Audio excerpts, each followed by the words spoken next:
അയോധ്യയിലെ സംഭാവന കൊള്ള റിപ്പോർട്ട് ചെയ്ത മാധ്യമപ്രവർത്തകൻ്റെ അറസ്റ്റ് സുപ്രീം കോടതി തടഞ്ഞു. ഹബ്ഷ ഉപാധ്യായ എന്നൊരു മാധ്യമപ്രവർത്തകനാണ് അയോധ്യ രാമക്ഷേത്രത്തിലെ സംഭാവന കൊള്ള വെളിയിൽ കൊണ്ടുവന്നത്. അതോടൊപ്പം തന്നെ അയാളുടെ സ്വതന്ത്രമായ മാധ്യമപ്രവർത്തനത്തിൻ്റെ ഫലമായി അഴിമതികൾ UP ഗവൺമെൻറ്റിൻ്റെ ഭാഗത്തുനിന്നുണ്ടാകുന്ന മുഴുവൻ വെളിച്ചത്ത് വന്നുകൊണ്ടിരിക്കുന്ന ഒരു കാലഘട്ടത്തിലാണ് അദ്ദേഹം സംഭാവന കൊള്ളയും വെളിയിൽ കൊണ്ടുവന്നത്. ഇദ്ദേഹം കഴിഞ്ഞ ദിവസം മകളെ സ്കൂളിൽ നിന്ന് എടുത്തുകൊണ്ട് കാറിൽ വരുന്ന വഴിക്ക് ഒരു 2 വീലർ വന്ന് ഇടിച്ചു. അയാൾ വലിയ പ്രശ്നം ഉണ്ടാക്കി. ഇയാളിടിച്ചോ അയാളിടിച്ചാൽ ഒരു ട്രാഫിക് ആക്സിഡൻറ്റ്. മാധ്യമപ്രവർത്തകന് അഭിഷേക് ഉപാധ്യായ കൊച്ചു വണ്ടിയിലുള്ളതുകൊണ്ട് അവിടെ വണ്ടി നിർത്തി ഇറങ്ങി. ആ 2 വീലറുകാരെയും വായു വരുന്നതെല്ലാം പറഞ്ഞു. എന്തായാലും ഇതിനെ സംബന്ധിക്കുന്ന ഒരു കേസ് പോലീസ് അവിടെ വന്നു. അതിനുശേഷം ഒരു കേസ് രജിസ്റ്റർ ചെയ്തു. അദ്ദേഹത്തിന് ട്രാഫിക് ആക്സിഡൻറ്റ് ഒരു കേസ്, അത് ഗാസിയാബാദിലെ ഷിപ്ര മാളിൻ്റെ അടുത്ത് വെച്ചാണ് ഈ സംഭവം ഉണ്ടായത്. അതുകൊണ്ട് ഒരു കേസ് എടുത്തിട്ട് പിന്നീട് അവർ ഈ പ്രതിയെപ്പറ്റിയൊക്കെ അന്വേഷിച്ചു. അപ്പോഴാണ് UP സർക്കാർ തിരക്കിക്കൊണ്ട് നടക്കുന്ന മാധ്യമപ്രവർത്തകനാണ് ഇതിൻ്റെ പ്രതിസ്ഥാനത്തേക്ക് വന്നതെന്ന് കണ്ടു. വേറെ 3-4 FIR കൂടെ എടുത്തെന്നാണ് പിന്നീട് അറിഞ്ഞത്. ആ ആക്സിഡൻറ്റ് നടന്നിടത്തെ CCTV ദൃശ്യം നോക്കിയാൽ ഈ മാധ്യമപ്രവർത്തകൻ ഒരു കുറ്റവും ചെയ്തതായിട്ട് കാണുന്നില്ല. പക്ഷേ പോലീസ് മനഃപൂർവ്വം ആ CCTV ദൃശ്യങ്ങളെല്ലാം അവിടുന്ന് റിമൂവ് ചെയ്തു. ഇപ്പോൾ അതൊക്കെ ആ തെളിവൊക്കെ അപ്രത്യക്ഷമായി. പിന്നീട് അവർ SC/ST ആക്റ്റും കൂടെ ഇതിനകത്ത് ചേർത്തു. ജാമ്യമില്ലാത്ത വകുപ്പ്, താഴ്ന്ന ജാതിക്കാരെ അവമാനിച്ചു എന്നുള്ള രീതിയിലൊരു വകുപ്പ് കൂടെ ചേർത്തു. അപ്പോൾ പിന്നെ ജാമ്യവും കിട്ടില്ല. FIRൻ്റെ കോപ്പി അന്വേഷിച്ചിട്ട് പത്രപ്രവർത്തകന് കൊടുക്കുന്നില്ല അവർ. ഏതായാലും സുപ്രീം കോടതിയിലെത്തി കാര്യങ്ങൾ. സുപ്രീം കോടതിയിൽ ഈ വിവരങ്ങൾ പറഞ്ഞു.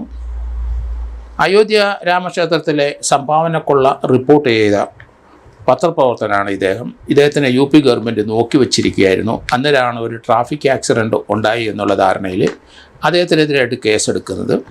അതിനുശേഷം വകുപ്പുകൾ പലതും മാറ്റി. ആ ഇടിച്ച ആളുടെ ജാതി പോലും ഇദ്ദേഹത്തിന് അറിയത്തില്ല. പക്ഷേ SC/ST പ്രകാരമുള്ള ഒരു വകുപ്പ് കൂടെ അങ്ങോട്ട് ചേർത്ത്. ജാമ്യം കിട്ടില്ലല്ലോ. ഇദ്ദേഹത്തിൻ്റെ വീട് വന്നൊക്കെ റെയ്ഡ് ചെയ്തപ്പോഴാണ് ഇദ്ദേഹത്തിൻ്റെ കാര്യം മനസ്സിലാകുന്നത്. ഗുരുതരമായ എന്തോ ഒരു വകുപ്പ് ചേർത്തിരിക്കുന്നു. അന്വേഷിച്ചപ്പോൾ അതിൻ്റെ FIRൻ്റെ കോപ്പിയും തരുന്നില്ല. അങ്ങനെയാണ് അഭിഷേക് ഉപാധ്യായ സുപ്രീം കോടതി പോയത്. സുപ്രീം കോടതിയിൽ ഇതിൻ്റെ പ്രാധാന്യം മനസ്സിലാക്കി കൊടുത്തു. കാരണം സുപ്രീം കോടതി 3 അംഗ ബെഞ്ചിൻ്റെ പരിഗണന, ചീഫ് ജസ്റ്റിസ് ഉൾപ്പെടെയുള്ള 3 അംഗ ബെഞ്ചിൻ്റെ പരിഗണനയിലാണ് ഇത് വന്നത്. സുപ്രീം കോടതിക്ക് കാര്യങ്ങൾ മനസ്സിലായി. സുപ്രീം കോടതി കാര്യമായി ഈ സംഭാവനക്കുള്ള കാര്യത്തിൽ ചില ഡയറക്ഷൻസ് കൊടുത്തിരുന്നു, ഇടപെട്ടിരുന്നു. അത് വെളിച്ചത്ത് കൊണ്ടുവന്ന ആളെയാണ് ഇപ്പോൾ UP ഗവൺമെൻറ് അത് തൂക്കാൻ ശ്രമിക്കുന്നത്. അദ്ദേഹത്തിനെ കേസിനകത്ത് പിടിച്ച് മർദ്ദിച്ച് അകത്തിടാനുള്ള ശ്രമമാണ് എന്നുള്ള രീതിയിൽ തന്നെയാണ് സുപ്രീം കോടതിയിൽ ഇദ്ദേഹം പരാതി കൊടുത്തത്. ഗാസിയാബാദിലെ ഇന്ദിരാപുരം പോലീസ് സ്റ്റേഷനിലാണ് ഈ FIR എടുത്ത്. അത് ഷിപ്ര മാളിന് അടുത്ത്, ഗാസിയാബാദ് ഷിപ്ര മാൾ എന്ന് പറഞ്ഞ അതിൻ്റെ അടുത്താണ് ഈ സംഭവം ഉണ്ടായത്. ഇന്ദിരാപുരം പോലീസ് സ്റ്റേഷനിൽ കേസ് രജിസ്റ്റർ ചെയ്തിട്ട് അതിൻ്റെ കോപ്പി ഇദ്ദേഹത്തിന് കൊടുക്കുന്നില്ല. ട്രാഫിക് ആക്സിഡൻ്റാണ്, സിമ്പിൾ ഒരു 10,000 രൂപ പെനാൽറ്റി അടിക്കുക, അല്ലെങ്കിൽ അതിനകത്ത് ജാമ്യം കിട്ടുന്ന വകുപ്പുമാണ്. പക്ഷേ വകുപ്പുകളങ്ങ് മാറി പുതിയ വകുപ്പുകൾ ജാമ്യമില്ലാത്ത കേസ് SC/ST കേസ് വന്നപ്പം സെഷൻസ് കോടതിയിലോട്ട് കാര്യങ്ങൾ പോകും. സംഭവം നടന്ന സ്ഥലത്തിൻ്റെ അടുത്ത് CCTV ദൃശ്യങ്ങളെല്ലാം അവർ റിമൂവ് ചെയ്തു, പോലീസ് മനഃപൂർവ്വം. ഏതായാലും അയോധ്യ സംഭാവന കേസ് പുറത്തു കൊണ്ടുവന്നത് ഇദ്ദേഹമാണെന്ന് UP ഗവൺമെൻറ്റിന് ഇദ്ദേഹത്തിൻ്റെ ആ പ്രവൃത്തി വലിയധികം അവർക്ക് പ്രശ്നങ്ങൾ അവിടെ ഉണ്ടാക്കിക്കൊണ്ടിരിക്കുന്നു. ഇപ്പോഴും അത് ഇന്ത്യ മുഴുവൻ വൈറലായി. ഒരു ഗവൺമെൻറ്റിൻ്റെ അടിത്തറ മാന്താൻ പറ്റുന്ന ഒരു വാർത്തയായിരുന്നു അത്. ഏതായാലും അഭിഷേക് ഉപാധ്യായ സുപ്രീം കോടതി കാര്യങ്ങളെല്ലാം വെളിപ്പെടുത്തിയപ്പം സുപ്രീം കോടതി അലഹബാദ് ഹൈക്കോടതിക്ക് ഒരു ഡയറക്ഷൻ കൊടുത്തു. കൂടാതെ ഭാവിയിൽ ഏതെങ്കിലും ഒരു കേസ് രജിസ്റ്റർ ചെയ്യുന്നുണ്ടെങ്കിൽ അതിൻ്റെ വിവരങ്ങൾ സുപ്രീം കോടതിയെ അറിയിക്കണം. അങ്ങനെ കൂടെ ഒരു ഡയറക്ഷൻ കൊടുത്തു. കാരണം കള്ളക്കേസ് എടുക്കുമെന്ന് ഉറപ്പായി. ഇപ്പം തന്നെ 3-4 കള്ള വകുപ്പുകൾ ചേർത്ത് 2-3 FIR എടുത്തെന്നാണ് മനസ്സിലാകുന്നത്. കാരണം അയാൾ ഈ പത്രപ്രവർത്തകൻ്റെ വാഹനത്തിൽ ഒരു 2 വീലർ ഒന്ന് ഇടിച്ചപ്പം ഇത്രയും വലിയ ഭൂകമ്പം ഉണ്ടാക്കിയ വകുപ്പുകൾ ചേർക്കുന്നത് തീർച്ചയായിട്ടും അതിനത് വെഞ്ചിയൻസ് ഉണ്ട്. അതുകൊണ്ട് ഗാസിയാബാദ് പോലീസ് കമ്മീഷണറോട് അത് FIRൻ്റെ കോപ്പി കൊടുക്കാനും അതിൻ്റെ കോപ്പി ഹൈക്കോടതി തരാനും ഹൈക്കോടതിയിലെ 3-അംഗ ബെഞ്ച് നിർദ്ദേശിച്ചു കഴിഞ്ഞു. എന്തായാലും ഈ ഗാസിയാബാദിലെ ഇന്ദിരാപുരം പോലീസ് സ്റ്റേഷനിലെ എത്ര FIR ഇദ്ദേഹത്തിനെതിരെ എടുത്തിട്ടുണ്ടോ അതിൻ്റെ എല്ലാത്തിൻ്റെയും കോപ്പി സുപ്രീം കോടതിയിൽ ഹാജരാക്കാൻ പറഞ്ഞു കഴിഞ്ഞു. അവിടുത്തെ കമ്മീഷണർ നേരിട്ട് ഹാജരാക്കണം. സംഭവം നടന്ന സ്ഥലത്തിൻ്റെ അടുത്ത CCTV ദൃശ്യങ്ങളും അവർ നീക്കം ചെയ്തു എന്നും പറയുന്നുണ്ട്. അതിൻ്റെ വിവരങ്ങളെല്ലാം സുപ്രീം കോടതി പരിശോധിക്കുകയാണ്. കൂടാതെ അടിയന്തരമായിട്ട് എന്തെങ്കിലും നിങ്ങൾക്ക് പത്രപ്രവർത്തനം ചെയ്യാനുണ്ടെങ്കിൽ അലഹബാദ് ഹൈക്കോടതിയെ സമീപിക്കാമെന്നും സുപ്രീം കോടതി ഒരു ഡയറക്ഷൻ കൊടുത്തിട്ടുണ്ട്.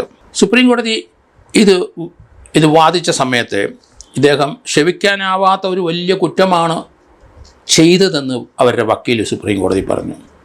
അത് കാരണം ഒരു ട്രാഫിക് ആക്സിഡൻ്റ്, ഒരു പെറ്റി കേസ് അടിക്കാനുള്ള സംഭവത്തിനകത്ത് ഇപ്പോൾ വന്നിരിക്കുന്നത് എന്താണ്? ക്ഷമിക്കാനാവാത്തൊരു കുറ്റം ചെയ്തു, SC/ST ആക്ട് പ്രകാരമുള്ള കുറ്റം ചെയ്തു.